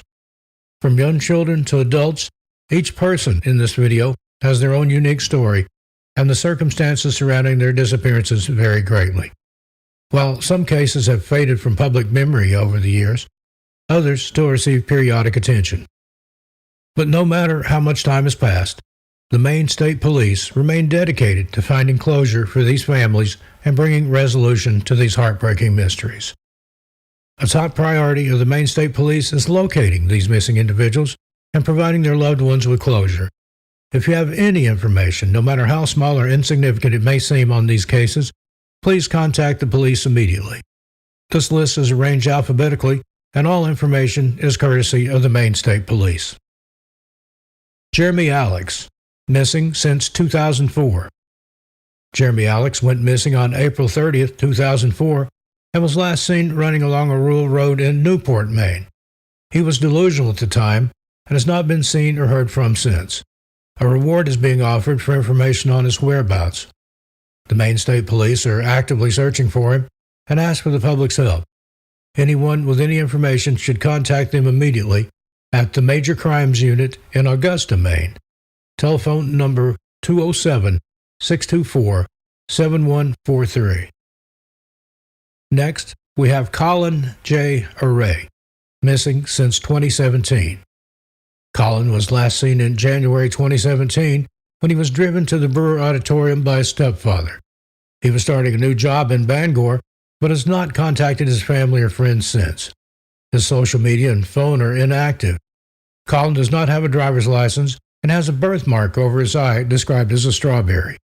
If you have any information on Colin, please contact the Maine State Police Major Crimes Unit in Bangor at 207-973-3750. Next, Ludger Belanger, missing since 1975. At 9 a.m. on November 25, 1975, Ludger Belanger was driven to Route 105 in Washington by his brother and wife for a hunting trip. He had a hunting rifle, caliber .30-30, with him. Before he left, he told his wife that he would return home in about an hour. However, he never came back. After investigating the situation, it was determined that Ludger had successfully shot a deer and dragged it to the road before being picked up by someone driving a motor vehicle. If you have any information about Ludger, please contact the Maine State Police Major Crimes Unit in Augusta at 207-624-7143. Next, Joseph Bickrest, missing since 1976. Joseph Bickrest, once a resident of Pennsylvania, made his home in Greenville, Maine, as an attorney. However, in 1976, he vanished without a trace, along with his trusty Jeep. Following his disappearance, authorities discovered that a credit card registered under his name was used in Philadelphia just 2 days later. Despite extensive efforts to locate him and his vehicle, no sign of either has ever been found. Speculation about his fate continues to circulate, with some claiming he may have been murdered. According to unverified reports, his Jeep may be hidden in one of the local quarries in Greenville, leading to multiple searches over the years. If you have any information on Joseph, please contact the Maine State Police Major Crimes Unit in Bangor at 207-973-3750. Next, we have George Boardman, missing since 2000. On November 6, 2000, Boardman's abandoned vehicle, a brown 1990 Honda Accord with Maine registration plate 3403JF, was found behind the Searsmont Municipal Parking Lot in Searsmont, Maine. Boardman resided at 392 Whitney Street in Bingham, Maine, and had been reported missing by his roommates on October 5, 2000. Despite multiple leads and interviews over the years, Boardman has never been located, and the case remains unsolved. If you have any information, please contact the Maine State Police Major Crimes Unit in Augusta at 207-624-7143. Next up, Russell Burnett, missing since 2017. On February 23, 2017, the Hancock County Sheriff's Department received a report of a missing person, Russell Burnett, aged 47. According to witnesses, he was last seen 2 days prior in the area near his home at 323 Eastbrook Road in Franklin, Maine. He was on foot and had his dog with him. An extensive search has been conducted on the property and residence, but no results. If anyone has any information about Burnett's possible location, please contact the Maine State Police immediately, Major Crimes Unit South in Gray, Maine, at 207-624-7076. Next, we have Guy Carmel, missing since 2017. In March of 2017, Guy Carmel, age 66, resided at 75 Towers Road in Greenbush, Maine, before he vanished. 6 months later, the Penobscot County Sheriff's Office received a missing persons report for him. Mr. Carmel has gray hair, brown eyes, and wears glasses. He stands about 5 foot 9 inches tall and weighs around 180 pounds. The circumstances surrounding his disappearance are deemed suspicious. If you have any information on the whereabouts of Guy Carmel, please reach out to the Maine State Police Major Crimes Unit North in Bangor, Maine, 207-973-3750. Now we have Douglas Chapman, missing since 1971. At around 10:30 a.m. on June 2, 1971, the mother of 3-year-old Douglas Chapman called and reported missing. She said that she last saw him playing near a sand pile about 25 yards away from their home while she was talking on the phone and his father was at work. If you have any information about little Douglas, please contact the Maine State Police Major Crimes Unit South in Gray, Maine, 207-657-3030. Next, Roger Day, missing since 1973. On October 4, 1973, Roger Day, who was born November 4, 1958, was reported missing by his father. According to witnesses, he was last seen on October 3, 1973, in Porter, Maine, headed to the Freiburg Fair for the day. If you have any information regarding Roger's whereabouts, please contact the Maine State Police Major Crimes Unit South in Gray, Maine, at 207-657-3030. Next, Robert Desmond, missing since 1964. 11-year-old Robert Desmond disappeared from his family home in Kennebunk in August of 1964. His parents did not file a missing person report, and despite efforts to investigate, he has never been found. If you have any information concerning Robert or his disappearance, please contact the Maine State Police Major Crimes Unit South in Gray, Maine, at 207-624-7076. Next, Diana Estey, missing since 2016. Diana Estey, age 71, went missing from her residence located at 1105 Medford Center Road in Medford, Maine, on or about November 1, 2016. An exhaustive search of the residence and surrounding property was conducted. However, nothing resulted. Anyone with any information regarding Diana Estey's possible whereabouts is encouraged to please contact the Maine State Police Major Crimes Unit South at 207-624-7076. Next, William Garlick, missing since 1982. According to the Maine State Police, on September 13, 1982, William Garlick and John Joyce left Worcester, Massachusetts, with plans to collect a $22,000 debt in Alton, Maine.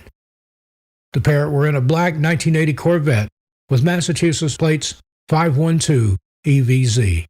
The following day, the car was discovered in the Bangor Mall parking lot, but it had been tampered with. The ignition and interior were damaged, and a wallet belonging to William Garlick was found on the seat. As of now, neither John Joyce nor William Garlick have been seen after their departure from Worcester. If you have any information regarding this pair, please contact the Maine State Police Major Crimes Unit North in Bangor at 207-973-3750. Next, Jessie O. Hoover, missing since 1983. On June 11, 1983, Jessie Hoover's sister reported her missing. Hoover had traveled from Texas to Maine to hike the Appalachian Trail. She'd been last seen on May 20, 1983, at the Baxter State Park headquarters. Hoover was an epileptic and did not have any specialized equipment or knowledge for hiking. At the time she went missing, Hoover was 54 years old, stood 5 feet 10 inches tall, and weighed 240 pounds. She was dressed in blue jeans, a blue shirt, a blue windbreaker, and carried a blue knapsack with her. If you have any information regarding Jessie's disappearance, please contact the Maine State Police Major Crimes Unit North in Bangor at 207-973-3750. Next, Roderick Hotham, missing since 1992. According to the Maine State Police, Rod Hotham was residing in Vesey when he disappeared in September of 1992. He was a certified public accountant and was formally charged with federal crimes in November of that same year. If you have any information regarding Roderick Hotham's disappearance, please contact the Maine State Police Major Crimes Unit North in Bangor at 207-973-3750. And now, Michelle Giacottis, missing since 1987. On January 16, 1987, authorities in Massachusetts received a report that Michelle Giacottis had gone missing. The last confirmed sighting of her was on December 31, 1986, in Dixfield, Maine. If you have any information regarding Michelle, please contact the Maine State Police Major Crimes Unit South in Gray, Maine at 207-657-3030. Next, Faye Johnson, missing since 2012. Faye Johnson was last spotted on March 12, 2012, in the Lewiston, Auburn, Maine region, and she also has connections to Bethel. Due to her ongoing medical and mental health issues, Faye urgently requires her prescribed medications. She also wears a medical alert necklace indicating she has a pacemaker. If you have any information on Faye Johnson, please contact the Maine State Police Major Crime Unit South in Gray, Maine at 207-657-3030. Next up, Kay Johnson, missing since 1986. Kay Myers Johnson, born on May 20, 1906, was 80 years old when she disappeared from her residence in Monson. Her disappearance occurred sometime between noon on August 23, 1986, and 4 p.m. on August 24, 1986. Ms. Johnson had trouble walking, and her vision was impaired. Despite the efforts of the police, no sign of her could be found during the search. If you have any information about the disappearance of Kay Myers Johnson, please contact the Maine State Police Major Crimes Unit North in Bangor at 207-973-3750. Next, Sebastian Kelly, missing since 2017. On July 17, 2017, Sebastian Kelly went missing in Westbrook, Maine. He was a transient, having no permanent residence, and had been attacked prior to his disappearance. Descriptions of him state that he is a light-skinned African-American male, standing at 5 foot 11 inches tall and weighing about 190 pounds. His hair is black and his eyes are brown. On his neck, he has a tattoo that reads Willow Grace. Despite ongoing investigations, his whereabouts remain unknown. If you have any information on Sebastian Kelly, please contact the Maine State Police Major Crimes Unit South in Gray, Maine at 207-624-7076. Next, Stanley Kennard, missing since 1987. In 1987, Stanley Kennard left his home in Madison and took a temporary job in southern Maine. His mother contacted the Madison Police Department after not hearing from him for over a year. The state police also joined the investigation in 1997 to help find Stanley. If you have any information regarding Stanley Kennard, please contact the Maine State Police Major Crimes Unit Central in Augusta, Maine. Telephone 207-624-7143. Next, Marilyn Lynn, missing since 2002. According to records, Marilyn Lynn resided with her spouse in the town of Eastport, Maine. A family member reported seeing her in the summer of 2002. However, after thorough investigation, no other known addresses or evidence of her whereabouts have been found. If you know the whereabouts of Marilyn Lynn or any information regarding her disappearance, please contact the Maine State Police Major Crimes Unit North in Bangor at 207-973-3750. Next up, Philip Letard, missing since 1986. Philip Letard, 65 years old, departed from Robert Erickson's residence on Tibbetts Road in Woodland, Maine, at approximately 3 p.m. on June 2, 1986. He told Erickson he was walking to Gary's Exxon in New Sweden, Maine, to purchase cigarettes, a distance of about 3.5 miles. On June 3rd, a man resembling Letard was spotted standing on Colby Road. Since then, there have been no sightings of Philip Letard. If you have any information, please contact the Maine State Police Major Crimes Unit North in Bangor at 207-973-3750. Next, Michael Medore, missing since 1996.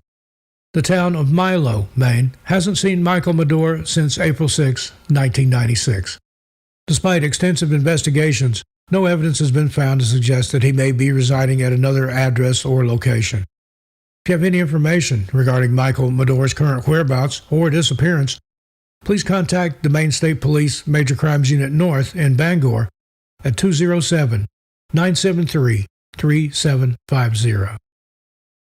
Next, Shirley Moon Atwood, missing since 2006. In the summer of 2006, Shirley Moon Atwood resided with her spouse, Shannon Atwood, at 534 Heartland Road in Canaan, Maine. That same month, a missing persons investigation was launched by the state police to determine the whereabouts of Cheryl Murdoch, who had recently moved in with Shannon Atwood at the same address. Tragically, Cheryl's body was discovered in August of 2006. As the investigation continued, efforts were made to find Shirley Moon Atwood. Ultimately, Shannon Atwood was charged and tried for both murders. However, prior to the trial proceedings, the murder charge against Shirley was dropped without prejudice. Although Shannon Atwood was convicted for Cheryl's murder, extensive searches have yet to uncover any trace of Shirley Moon Atwood. If you have any information regarding the whereabouts or disappearance of Shirley Moon Atwood, please contact the Maine State Police Major Crimes Unit Central in Augusta, Maine, at 207-624-7143. And now, Kimberly Moreau, missing since 1986. Kimberly Moreau, who was 17 at the time, disappeared on May 9, 1986, from Jay, Maine, where she had been seen with someone she had met earlier that day. Despite extensive searches in the surrounding area, she has not been found, and there are suspicions of foul play involved. If you have any information regarding Kimberly Moreau, please contact the Maine State Police Major Crimes Unit South in Gray, Maine, at 207-657-3030. Next, Kurt Newton, missing since 1975. On August 31, 1975, 4-year-old Kurt Newton went missing from a campground in Chain of Ponds, Maine, located near the Canadian border in northern Franklin County. He had been on a camping trip with his family at the time. Despite a thorough search by both civilians and law enforcement, he was never located. If you have information on Kurt or his current whereabouts, please contact the Maine State Police Major Crimes Unit South in Gray, Maine, at 207-657-3030. And now, Virginia Pictou Noyes, missing since 1993. On April 27, 1993, Virginia Pictou Noyes and her husband, Larry Noyes, accompanied by 2 others, traveled to Bangor. After consuming a large amount of alcohol, Larry physically assaulted Virginia. He was arrested for domestic assault, and Virginia was taken to EMMC for treatment. Despite repeatedly telling the police that she needed to get back home to her 5 children in Easton, Virginia left the hospital before completing her checkup. Larry eventually posted bail and was released. It is believed that Virginia received a ride to a truck stop in Holton, as witnesses reported seeing her using the telephone there. The last confirmed sighting of her was walking north through the parking lot of the truck stop.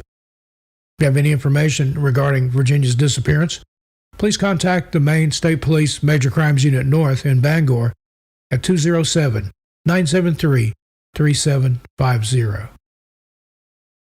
Next up, Isla Reynolds, missing since 2011. On December 17, 2011, Justin DiPetro reported his daughter, Isla Reynolds, date of birth 4/4/2010, missing from their Violet Avenue residence. After thorough investigation, authorities have eliminated any chance of Isla leaving the house of her own or being taken by someone. However, during their search, blood belonging to Isla was found in the basement of her home, and the 3 adults present at the time are not being fully cooperative with their information. Authorities strongly suspect that Isla may be deceased. If you have any information on Isla Reynolds, please contact the Maine State Police Major Crimes Unit Central in Augusta, Maine, 207-624-7143. Next, Bernard Bunny Ross. Fort Kent, Maine resident Bernard Bunny Ross went missing on May 12, 1977, after being suspected of stealing a vehicle in Presque Isle. The last confirmed sighting of him was on the Realty Road near the Ashland Portage town line. Despite extensive searches, he was never found. If you have information regarding Bernard Bunny Ross, please contact the Maine State Police Major Crimes Unit North in Bangor at 207-973-3750. Now we have Pauline Rourke, missing since 1976. On December 15, 1976, Pauline Rourke was reported as missing. She shared a mobile home with Albert P. Cochran, and her daughter was the last person to see her. According to her daughter, she overheard an argument between Rourke and Cochran on the night before Rourke went missing. She was supposed to be interviewed by state police investigators as a potential witness in the Janet Baxter homicide case against Cochran. Cochran was found guilty of Baxter's murder in 1998, but claims he had no involvement in Pauline Rourke's disappearance. To this day, no trace of Rourke has been found. If you have any information concerning the disappearance of Pauline Rourke, please contact the Maine State Police Major Crimes Unit Central in Augusta, Maine at 207-624-7143. Next, Aten Shah. Originally from Indonesia, Aten had been living in Washburn, Maine with her family since early 2020. In late 2021, she was residing with her husband and 4 children. However, near the end of that same year, Aten was reported missing to the Washburn Police Department. The Maine State Police joined the investigation in early 2023, but were unable to uncover any new addresses or evidence of her whereabouts outside of Washburn. If you have any information regarding Aten Shah, please contact the Maine State Police Major Crimes Unit North in Holton, Maine at 207-532-5400. Next, Harold Simpson, missing since 1986. On August 16, 1986, 28-year-old Harold Simpson disappeared from the town of Livermore Falls. He is described as being approximately 5 foot 9 inches tall and weighing around 190 pounds. He has red hair and green eyes. If you have any information regarding Harold Simpson, please contact the Maine State Police Major Crimes Unit South in Gray, Maine at 207-624-7076. Next, Stephen Thompson, missing since 1986. Stephen Thompson was employed as a manager at Schwann's in Oakland, Maine. On the morning of June 2, 1986, he arrived at work with his wife Beverly dropping him off. His co-workers saw him working that morning, but after that, they were unable to reach or find him. The Oakland Police Department was called in to investigate, and then in 1993, the Maine State Police also joined the investigation. If you have any information regarding the disappearance or whereabouts of Stephen Thompson, please contact the Maine State Police Major Crimes Unit Central in Augusta, Maine, 207-624-7143. And lastly, Angelo Angel Torres, missing since 1999. Angel, who also sometimes went by the name of Tony, was officially reported as missing by his family on May 24, 1999. He was last seen in the Saco, Bedford, OOB area, and authorities suspect foul play in his disappearance. On what would have been Angel's 38th birthday, April 1, 2016, the Torres family received a generous donation that doubled the reward for information of his whereabouts from $5,000 to $10,000. As of Saturday, May 21, 2016, the 17th anniversary of Angel's disappearance, the reward has been further increased to $15,000. If you have any information regarding the disappearance or whereabouts of Angel Torres, please contact the Maine State Police Major Crimes Unit South in Gray, Maine at 207-657-3030. Do you possess any information regarding the individuals I've talked about? Even the tiniest clue could make a significant impact in the search. According to the Maine State Police official website, the goal of the major crime units are to locate these missing individuals and pursue justice against those who caused their disappearance or death through criminal means. The Maine State Police often utilize their Facebook page to bring attention to missing person cases, hoping to gather any helpful information or leads from the public. In some cases, a reward has been offered for any valuable information that could help find the missing person, uncover their remains, or identify those involved in the disappearance. If you have any knowledge that could assist in locating these individuals, please reach out to the Maine State Police at the numbers provided. These missing person cases in Maine represent a poignant reminder of the fragility of life and the enduring power of hope. While the search for answers continues, the families and friends of those who have vanished hold on to the belief that they will one day be reunited with their loved ones. As we've explored these cases, we're left with a profound sense of empathy for the families and a renewed appreciation for the tireless efforts of those who work to bring closure to these unsolved mysteries.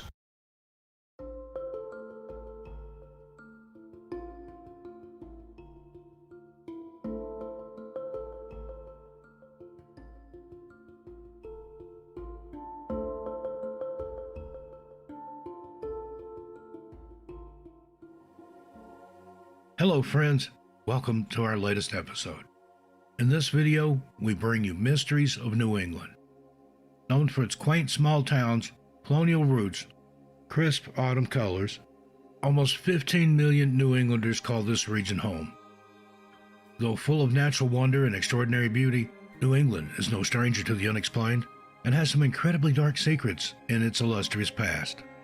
New Englanders are fascinated by unsolved cases that engage them emotionally and play on their fears. From the unsolved Lizzie Borden axe murders to the disappearance and murder of teenage lifeguard Molly Bish. In this video, we'll examine 10 of New England's most prolific and unexplained mysteries, murders, and disappearances. Join me. Let's walk and see. The murders of Andrew and Abby Borden, aka the Lizzie Borden axe murders. On a hot summer morning in August of 1892, one of the most infamous mysteries of murder cases in American history occurred in Fall River, Massachusetts, when 70-year-old Andrew Borden and his wife, Abby, were murdered by an axe in their home. Andrew's then 32-year-old daughter, Lizzie, reportedly found her father's body after returning home from morning errands. The family's maid, Bridget Sullivan, discovered Abby's body in the second-floor guest room. Though generally viewed as a reputable community member, Lizzie was deemed a suspect in the double homicide, and her trial began on June 5, 1893. Prosecutors alleged she tried to purchase poison the day before the murders and burned one of her dresses several days later. Fingerprint testing was common in Europe at the time, but the Fall River police were skeptical of its accuracy and never tested for prints on a hatchet found in the Borden's basement. The fact that no blood was found on Lizzie helped convince the all-male jury that she was incapable of the gruesome crime, and she was acquitted on June 20, 1893. Some have speculated that the killer was Andrew Borden's illegitimate son, William Borden, who snapped after Andrew failed to submit to his extortion demands regarding finances. However, no other suspects were ever charged with the murders, and Lizzie succumbed to pneumonia in Fall River on June 1, 1927. The Borden family home has since been transformed into the Lizzie Borden Bed and Breakfast Museum, which continues to attract visitors to this day. Located at 230 2nd Street, visitors at the bed and breakfast report doors opening and closing on their own along with a mysterious floral scent that some attribute to the Borden's restless spirits. Next, we have the kidnapping and murder of Holly Piirainen. On August 5, 1993, 10-year-old Holly Piirainen returned to her grandparents' rural summer cottage on South Pond in Sturbridge, Massachusetts, where she was vacationing with her family. Holly spent the morning swimming with her father and two brothers.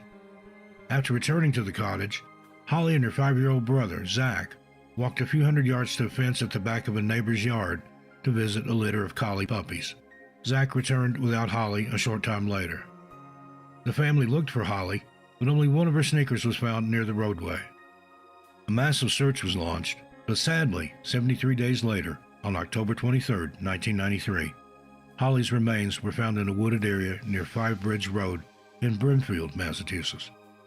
Now, while there's no shortage of persons of interest, Holly's killer has never been found. In 2023, the district attorney's office announced a slight breakthrough after a tank top was located at the crime scene, and the public was asked to help identify where the shirt came from or who it belonged to. Anyone with any information on the disappearance and murder of Holly is asked to call the Massachusetts State Police Detective Unit at 413-505-5993 or text a tip to CRIMES, that's 274-637, and type "Solve Holly Piirainen" and your tip in the message. Now we have the kidnapping and murder of Molly Bish. On June 27, 2000, 16-year-old Molly Bish of Warren, Massachusetts, vanished just a day after she started working as a lifeguard at a pond in her hometown. The search to find her became the most extensive search for a missing person in Massachusetts history. Molly's story would later become the focus of a 2002 feature by Mel Allen, an editor for Yankee magazine. At the time of the article, Molly's parents still had hope that their daughter was alive. Sadly, Molly's remains were recovered just 5 miles from her home the following year. The party or parties responsible have never been found, making Molly's case one of New England's most frustrating unsolved mysteries. Massachusetts State Police encourage anyone with information on Molly's case to call their anonymous tip line at 508-453-7575. Next, the Smutty Nose Murders. On March 6, 1873, Karen Christensen and her sister-in-law Anathay were brutally murdered by an axe after midnight on the island of Smutty Nose, located off the Portsmouth, New Hampshire coast. Karen's sister, Maren Hontvedt, survived the attack and testified in the trial against the accused killer, Louis Wagner. Wagner, a drifter, was once a boarder at their Smutty Nose house. Maren's accounts of the attack horrified and fascinated the nation. Wagner was convicted and hanged at the Maine State Prison in Thomaston on June 25, 1875. Whether Wagner was actually responsible for the murders has been up for debate since his arrest and subsequent hanging. In March of 1980, Yankee magazine published a story about the gruesome crime, which sparked a letter from L. Morrow Burke, an associate professor at the University of Southern Maine. Burke concluded, quote, "The blood on Wagner's clothes was likely fish blood," end quote. The real culprit, in his analysis, was Maren Hontvedt. Professor Burke claimed that the wounds on the two victims were erratically placed, superficial, and inflicted by a, quote, "feminine arm rather than a man who could row the 12 miles to Smutty Nose in a dory," end quote. Burke went on to say not only did Maren survive the attack, but she was completely uninjured. Others speculate Maren's husband, John, is the killer. The Smutty Nose murders remain one of New England's most puzzling mysteries. The Berkshire UFO incident, also known as the Great Barrington UFO sighting, is one of American history's most famous UFO sightings. It occurred on the night of September 1st, 1969, in the small town of Sheffield, Massachusetts, located in the Berkshire Mountains. The incident began when a 36-year-old farmer named Tom Reed drove home from a family gathering with his mother, brother, and two friends. As they drove along a deserted road, they saw a bright light in the sky that seemed to follow them. The light grew larger and brighter until it was directly over their car. Suddenly, the car's engine stalled, and they heard a loud, pulsating sound. The next thing they knew, they were sitting in the car on the side of the road, about 300 feet from where they had been previously. They all had strange, unexplainable injuries and a sense of confusion and disorientation. Tom Reed later reported that he had a triangular burn mark on his neck, while his mother had a similar pattern on her wrist. The group returned home and reported the incident to the local police. The story quickly made headlines, and soon other witnesses came forward with their accounts of strange lights in the sky that night. The most compelling testimony came from a local radio station employee who claimed to have seen a large metallic craft hovering over the town. The incident gained national attention, and even the United States Air Force got involved. They sent investigators to the scene and conducted a thorough investigation, which included interviews with eyewitnesses and an analysis of the physical evidence. However, their report concluded that there was no evidence to support the existence of a UFO and that the incident was likely due to, quote, natural phenomena, end quote. Despite the Air Force's conclusion, many believe the Berkshire UFO incident was an extraterrestrial encounter. Numerous books, articles, and documentaries have been written and filmed in the years since the incident, and it has become a staple of UFO lore. One of the most intriguing aspects of the Berkshire UFO incident is the number of witnesses who came forward. While the original group consisted of only 5 people, more than 40 others reported seeing strange lights in the sky that night. Many of these witnesses were highly respected members of the community, including police officers, firefighters, and government officials. Another puzzling aspect of this incident is the physical evidence. The triangular burn marks on Tom Reed's neck and his mother's wrist are challenging to explain, and some have suggested that they are evidence of alien abduction. The fact that the car's engine stalled and the group sensed a sense of disorientation is also consistent with other UFO encounters. The Berkshire UFO incident is one of American history's most intriguing sightings. While the Air Force investigation concluded that there was no evidence to support the existence of a UFO, many people remain convinced that the incident was an actual extraterrestrial encounter. The number of witnesses and the physical evidence make the incident challenging to dismiss. And now, Frozen to Death, another of New England's most unusual unsolved mysteries, was chronicled by former Yankee editor-in-chief Judson Hale, who recounted the tale in his 1982 book, Inside New England. In 1939, Dr. Temple S. Fay of Philadelphia, who experimented with freezing human organs, gave a lecture in Providence, Rhode Island, in which he related a grotesque story he believed to be valid. Fay said the incident occurred just outside Montpelier, Vermont, around 1900. Dr. Fay read from an old diary kept by his late uncle, Williams. Williams visited a remote community outside Montpelier on January 7th and found all the community's elders lying on a cabin floor, drugged and unconscious. Williams describes how the elders were nude except for a single garment, carried outside into the bitter cold air and placed on logs. Williams continued, quote, "And the full moon, occasionally obscured by flying clouds, shone on their upturned, ghastly faces, and a horrible fascination kept me by the bodies as long as I could endure the severe cold. Soon the noses, ears, and fingers began to turn white. Then the limbs and faces assumed a tallow look. I could stand the cold no longer and went inside, where I found the friends in cheerful conversation. In about an hour, I went out and looked at the bodies. They were fast freezing," end quote. Fay continues, quote, "The next day the bodies were covered with straw, placed in layers in a huge wooden enclosure to protect them from animals, and left there," end quote. The following May, all the frozen elders were brought inside and placed in tubs of warm water with hemlock until they revived, after which they went about their business refreshed by their long sleep of 4 months. What actually occurred in Montpelier that winter remains a mystery. That brings us to the Isabella Stewart Gardner Museum heist. On March 18, 1990, 2 men posing as police officers responding to a disturbance call entered the Isabella Stewart Gardner Museum in Boston, Massachusetts. Ultimately, this was only a scheme to swipe valuable works of art.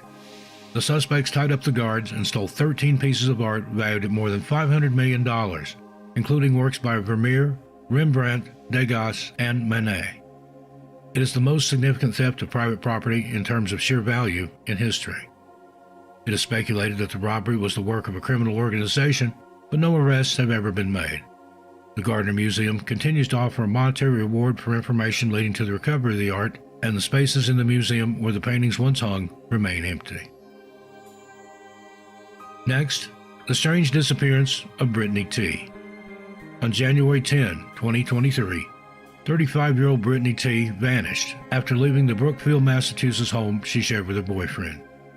Brittany's vehicle reportedly was not working, and she left on foot on one of the coldest nights of the year. Brittany's loved ones say it's unlike her to disappear without making contact. She was reported missing by her family a few days later, prompting an immediate search of the area. The case had a heavy social media presence from the beginning, and a Facebook group keeps the public notified of any updates. Local woods, backyards, parked cars, and parks such as Lewis Field, near where Brittany was last seen, were searched. Among those interviewed were Brittany's boyfriend, who was described as cooperative. Authorities said there is no evidence a crime was committed, and no suspects have been named. Brittany T. is 5 foot 6 inches tall with brown hair and blue eyes, and was last seen wearing a black winter coat, hoodie, jeans, and work boots. As previously mentioned, temperatures were near record lows when Brittany went missing. Anyone with any information on Brittany's disappearance or whereabouts is asked to call the dedicated tip line at 508-453-7589. Next, the Betty and Barney Hill incident. Now, there have been numerous UFO sightings since the first reported one in 1947.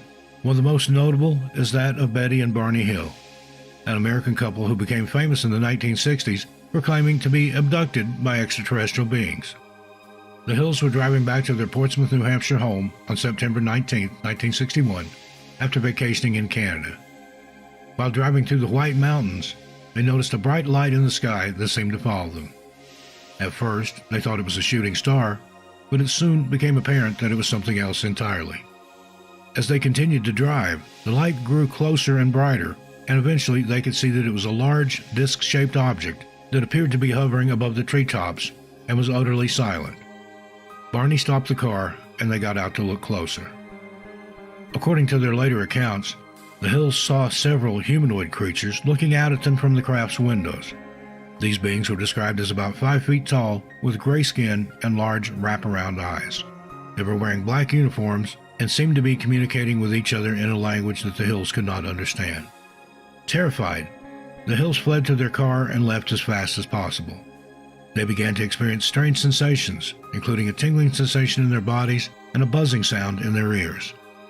They claimed the car was vibrating and the steering wheel was becoming difficult to control. The Hills realized that they could not account for 2 hours when they returned home. They also noticed physical evidence that something unusual had happened to them.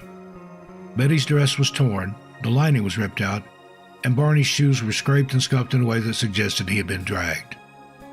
Over the next few days, the Hills began to experience strange dreams and nightmares. Betty dreamed of being taken aboard the craft and subjected to a medical examination, while Barney dreamed of being interrogated by these beings. These dreams and nightmares continued for several weeks, and the Hills became increasingly convinced that aliens had abducted them. Eventually, they sought the help of a local psychiatrist named Dr. Benjamin Simon. Under hypnosis, Betty and Barney recounted their experiences in great detail, including their encounters with the beings and the medical procedures performed on them. According to Betty, the beings had shown her a map depicting a series of interconnected lines and dots representing various stars and star systems. She would later draw the star map for Dr. Simon. The Hills' story became the subject of much debate and controversy in the following years. Skeptics argued that the Hills' experiences could be explained by sleep paralysis or other psychological phenomena, while believers saw their story as proof of alien visitation. Despite the controversy, the Hills' story has remained one of history's most well-known and influential cases of UFO abduction. It has inspired countless books, movies, and TV shows, and continues to fascinate and intrigue people worldwide. And finally, we have the disappearance of Kathy Moulton. On September 24, 1971, 16-year-old Kathy Marie Moulton disappeared after school in the downtown area of Portland, Maine, after being dropped off by her father to go shopping. Kathy was supposed to take her bus home for dinner and then attend a dance at the YWCA with friends later that night, but she never returned. Her father, Roy, drove around the city looking for her, while her mother, Claire, called neighbors and friends to see if anyone had seen Kathy. The search for Kathy was marked by frustration. Investigators seemingly failed to investigate why she'd gone missing, and witnesses were unwilling to explain what happened. Retired Portland detective Kevin Cady, who worked on the case in the 1990s, said, quote, "This wasn't in the press. This wasn't a big talked about thing like it might be today with social media. It certainly would have gotten a lot more fanfare now," end quote. The attitudes of the era were that she was probably just rebelling or protesting or ran off with her boyfriend if he got drafted. It was not taken with the seriousness that it was to our family, said Kim Higgins, Kathy's younger sister. In the years since Kathy's disappearance, detectives painstakingly pieced together her movements on that fateful day. They theorized she was taken from Portland against her will by an older boyfriend and his acquaintance. She was prevented from leaving while working on a potato farm in Aroostook County, then died on a Maliseet Tobique First Nations reservation in New Brunswick. The Moultons never stopped talking about Kathy and pushing the police to do more. Roy Moulton died at age 92 in 2017 without ever knowing what happened to his daughter. Kathy's body has never been recovered, and no official suspects have been named in the case. This remains one of the oldest active missing person cases in Maine and the United States. Kathy was last seen wearing a navy short-sleeved wool dress, a navy double-breasted box coat with brass buttons, and carried only her brown leather bag. She had had 2 eye teeth removed prior to getting braces. If you have any information regarding the disappearance of Kathy Moulton, please contact the Portland Police Department at 207-874-8479.